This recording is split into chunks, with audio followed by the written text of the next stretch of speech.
has talked about how the treatment of Meghan is very similar to the treatment of Diana. And I think to some degree, yes, of course, she's incredibly popular. She garners hundreds of thousands of clicks on articles. So in terms of constantly putting stories out about Meghan, that's quite similar to what was happening with Diana. But there are differences here. So Diana was around in an era where she could be photographed going to the gym. She could be photographed at lunch with a girlfriend. She could be photographed at a theme park with her children. The paparazzi followed her everywhere, and that was incredibly difficult to cope with.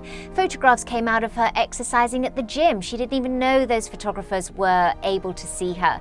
Now, Meghan doesn't have to contend with that because post Diana's death, the laws changed, so the paparazzi aren't allowed to follow Meghan in quite the same way.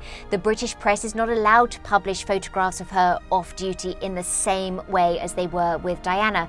But what Meghan does have to deal with, which Diana didn't have to face, is this constant cycle of online news, this constant cycle of 24-hour news, which was kind of coming to the forefront with Diana, but not with quite the sheer volume of news stories that are expected on a daily basis. And so I think online in particular has been difficult to contend with, and social media has been difficult to contend with, because you give the keyboard warriors an anonymous platform where they can spout off their responses to whatever story has been published, then it can become a pretty ugly place quite quickly. So I think Meghan has been hounded, but in a very different way to the way Diana was hounded. People can't chase Meghan how they chased Diana, but in a way, some of it can be far more insidious, and I think that's why he wants to get a handle on this before it falls completely out of control.